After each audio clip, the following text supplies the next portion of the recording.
जय माँ बगलामुखी, जय श्री महाकाल।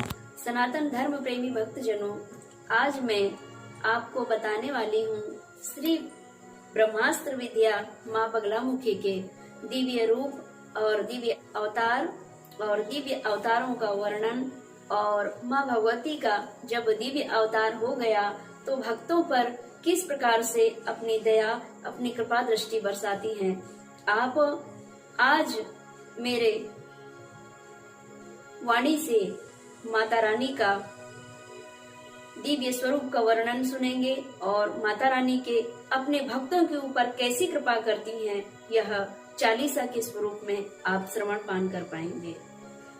भक्तों, माता रानी की चालीसा इस प्रकार है। नमो महाविद्या वरद बगलामुखी दयाल, स्तंभन छड़ में करे सुमिरत हरि कुल का।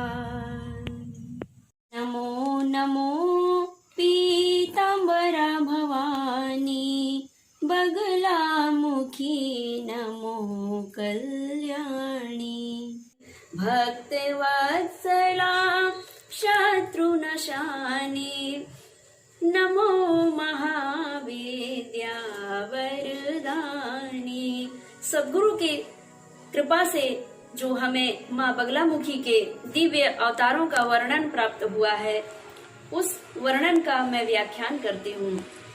नमो भक्तों, माँ भगवती को सर्वप्रथम हम प्रणाम करते हैं।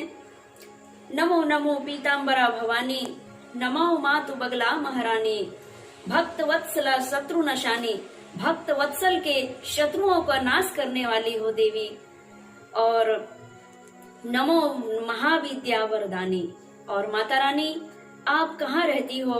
मुझे यह सद्गुरु के द्वारा ज्ञान प्राप्त हुआ है। माँ भगवती बगलामुखी अमृत सागर के बीच हरिद्रा नामक सरोवर में, उसको हम एक शब्द में बोलते हैं हरिद्रा नामक सरोवर कहते हैं, लेकिन वह सागर है।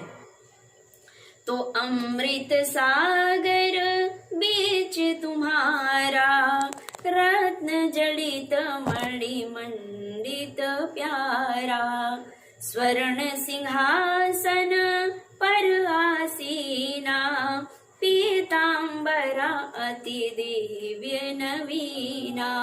माता रानी अमृत सागर के मध्य में रत्न जड़ित सिंहासन है, मणि और मोतियों से सुसज्जित सिंहासन है, और वह स्वर्ण सिंहासन पर माँ का आसन लगा हुआ है। बड़ा दिव्य स्वरूप में माँ भगवती उस स्वर्ण सिंहासन पे विराजमान है। भक्तों, और माता रानी का स्वरूप कैसा है और वे धारण क्या क्या की हैं? स्वर्णाभूषण सुंदर धारे, सिर पर चंद्र मुकुट श्रृंगारे।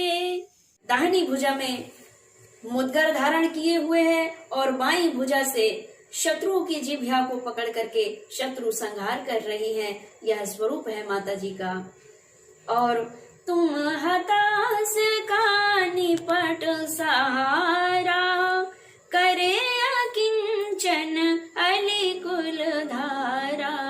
माता रानी जो अपने भक्त आधि व्याधि काल जाल शत्रुओं से परास्त हो जाते हैं, परास्त सा अनुभव करते हैं, हताश हो जाते हैं, तो उन हताश भक्तों का सहारा बन करके और उनके शत्रुओं को निपटा देती हैं और अपने भक्त को सर्व सुख प्रदान करती हैं। ऐसी माँ भगवती बगलामुखी हैं। और माता रानी के अवतार कितने बार हुए हैं?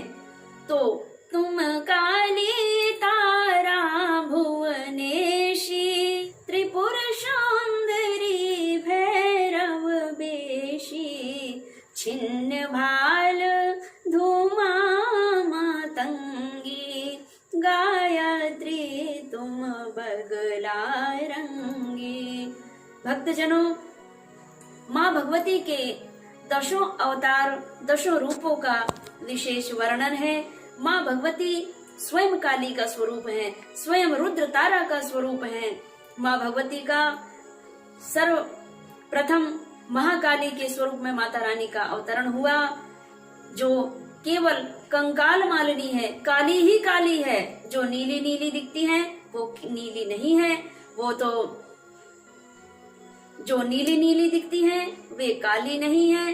काली का रुद्र रूप माँ भगवती रुद्र तारा का स्वरूप हुआ है। तो माँ भगवती का शून्य से महाकाली का, महाशक्ति का अवतरण हुआ है, जो जिसे हम तंत्र विद्या के तंत्र पद्धति में जिसे कंकाल मालिनी कहते हैं। तो भक्तजनों, शून्य से माँ भगवती काली का अवतरण, माँ भगवती पार्वती जी का काली के स्वरूप में अवतरण हुआ। काली के बाद में जब हड्डी, मांस, रक्त और नाड़ियों से ग्रसित जब पुतला तैयार हुआ, शरीर तैयार हुआ, तब माँ भगवती का स्वरूप हुआ नील सरस्वती, जिसे हम एक शब्द में कहते हैं नील सरस्वती। वह रुद्र तारा का स्वरूप है। और माँ भगवती भुवनेश्वरी का स्वरूप धारण किए हैं। छिन्न मस्तिका, धूमावती, मातंगी, इस प्रकार से 10 महाविद्याओं के स्वरूप में माता जी का अवतरण हुआ। काली, तारा, षोडशी, छिन्न मस्तिका, त्रिपुर भैरवी, भुवनेश्वरी, धूमावती, बगलामुखी और मातंगी, यह माता रानी के संपूर्ण 10 स्वरूपों का वर्णन आपके सामने है।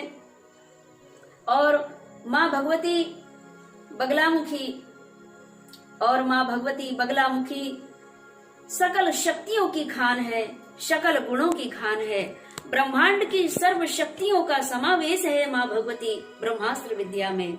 और दुष्टों का स्तंभन कर देती है माँ भगवती। इतना भयानक विकराल रूप भी है माँ भगवती का। दुष्टों के लिए, भक्तों के लिए तो सौम्य रूप है माँ भगवती का। तो एक बार पुनः सुने। सकल शक्तियाँ तुम में साजे, हृलिम बीज के बीच विराजे, दुष्ट स्तंभन अरि कुल कीलन, मारण वशीकरण सम्मोहन। भक्तजनों, माता रानी दुष्टों का, अपने भक्तों को जो दुष्ट रूप में देखता है, जो शत्रु रूप में देखता है, उसके शत्रु बुद्धि को माता रानी स्तंभित कर देती है, जिह्वा को कीलक कर देती है, शत्रुओं को परास्त करके और अपने भक्तों को विजय प्राप्त कराती हैं और दुष्टों का उच्चाटन करके और अपने भक्त को सर्व सुख प्रदान करती हैं।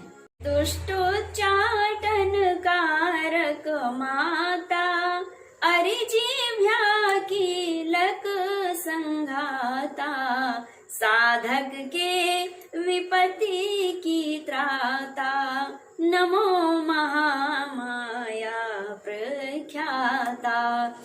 अपने भक्त, अपने साधक के जीवन में जो भी शत्रु बाधाएं आती है, उन सब बाधाओं को संहार करके और अपने साधक, अपने भक्त को सर्व सुख प्रदान करती है माता रानी। और साधक के जीवन में कभी विपत्ति आने ही नहीं देती है। लेकिन अगर कोई भक्त कहे कि माता जी, मैं माँ बगलामुखी की आराधना करता हूँ, फिर भी मेरे जीवन में दुख का ही अनुभव में करते रहता हूँ, तो उन भक्तों के लिए मैं कहना चाहूंगी, भक्तों, अगर हमने इस जन्म में इस मनुष्य योनि को धारण करने के बाद में अगर हमें माँ बगलामुखी ब्रह्मास्त्र विद्या का सानिध्य प्राप्त हुआ है, तो यह हमारे पूर्व के और अभी के कर्मों का संयोग है, जिसलिए आपको माँ बगलामुखी के सानिध्य और उनकी शरण प्राप्ति हुई। लेकिन फिर भी अगर आप कष्ट भोग रहे हैं, तो भक्त जनों, पूर्व का प्रारब्ध का जो लेखा जोखा है, वो भोग काल हमें इस जन्म में भोगना ही पड़ता है। लेकिन मैं आपकी ओर से स्वयं प्रश्न कर लेती हूँ कि अगर माँ बगलामुखी देवी के सानिध्य में रहने के बाद भी अगर आपको हल्का फुल्का कष्ट महसूस हो रहा है, तो सोचिए कि आपके जीवन में पूर्व काल का जो लेखा जोखा, प्रारब्ध का जो लेखा जोखा है, वो भयानक पाप का घड़ा रहा होगा, जिसे आप इस जन्म में आकर के बुरी तरह से नाना प्रकार की आदि व्याधियों से जकड़ करके और आप उन दुख को प्राप्त करते। लेकिन इस जन्म की आपकी जो सत्य संग रहा, संतों का सत्संग रहा, उनके सत्संग के माध्यम से आपको सद्गुरु की प्राप्ति हुई और उन सद्गुरु की प्राप्ति के बाद में आपको श्री ब्रह्मास्त्र विद्या की भक्ति और पूजन आराधना करने का सौभाग्य प्राप्त हुआ, जिसके कारण आप सर्व सुखों को प्राप्त करते हुए भी हल्का फुल्का दुख को झेल रहे हो। आपका भयानक, आपके पूर्व जन्म का जो भयानक पाप का जो घड़ा था वो बहुत कम कर दी माता रानी ने। इसीलिए फिर भी माता रानी और बाबा श्री महाकाल जी को आप बार बार धन्यवाद देते रहे कि भगवान इस धरा पर मैं आया, मैं अपने पूर्व के दुखों को अभी मैं वर्तमान में भोग रहा हूँ, लेकिन मैं इन दुख को भी एक साइड रख करके आपके श्री चरणों में लीन रहूं, ताकि मेरे जो छोटा मोटा जो थोड़ा बहुत भी जो दुख है वो सारा दुख को नष्ट करके आप मुझे निरोगी काया और सद्गुण रहित मेरा जीवन प्रदान करेंगे मुझे। और तो माता रानी फिर आपके जीवन में एक मुकदर ऐसा मारेंगे कि आपका जो कष्टमय जीवन है वो कष्ट दूर भाग जाएगा और आप सर्व सुखों को प्रदान करेंगे। तो माता रानी का एक लाइन फिर सुने। मुद्गर सिला लिए अति भारी, प्रेतासन पर किए सवारी, तीन लोक 10 दिशा भवानी, बिचरहु तुम जनहित कल्याणी।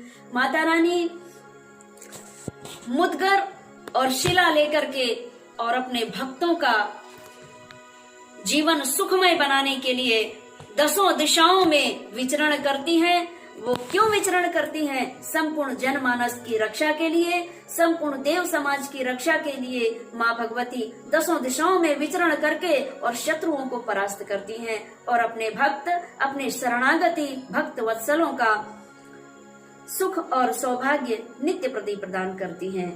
कई भक्तों के मुख से हमने सुना है कोई देवी देवता नहीं होते, कुछ नहीं होता, हम स्वयं कर्म कर रहे हैं तो हम जीविका चला रहे हैं, अरिष्ट सोचते हैं माँ के विषय में। तो उन मूर्ख भक्तों के लिए मैं कहना चाहूंगी कि अरे अरे अरिष्ट सोचे जो जन को, बुद्धि नाश कर कीलक तन को, हाथ पाव बांधहु तुम ताके, हुनहु जीभ बिच मुदगर बाके।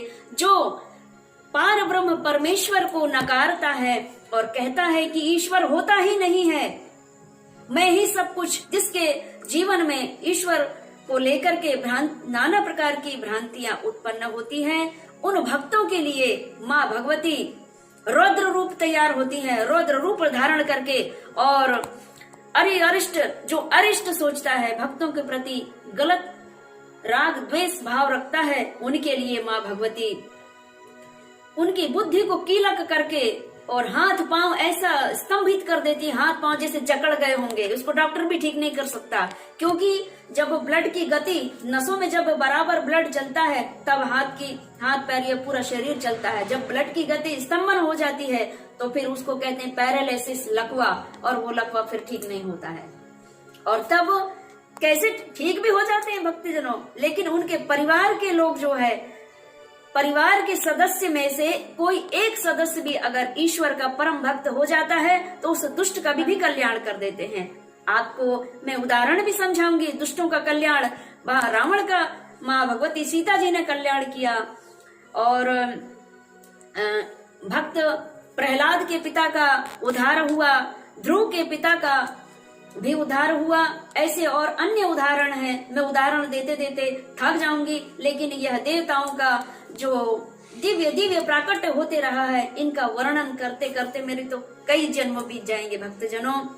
कई भक्त मंदिरों में चोरी करते हैं, देव स्थान पे चोरी करते हैं और उन ब्राह्मण देवताओं को नाना प्रकार के अपशब्द बोल करके उनके हृदय को छल्ली छल्ली कर देते हैं।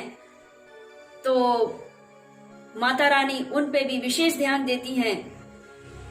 चोरों का जब संकट आवे, चोर जब माता रानी के आभूषण को चुराने, उनके शंख चक्र गदा पद्म जो स्वर्ण के धारण किए हुए हैं माता रानी ने और देवताओं ने, इनके आभूषण और इनके मंदिर में चोरी करने जो चोर आता है उनके लिए भगवान किस प्रकार शत्रु बन करके और आगे आते हैं और उन दुष्कर्म दुष्बुद्धि का परिणाम उन्हें कैसे प्राप्त कराते हैं। चोरों का जब संकट आवे, रण मेरे पुओं से घिर जावे, अनल अनिल विप्लव गहरावे, वाद विवाद न निर्णय पावे।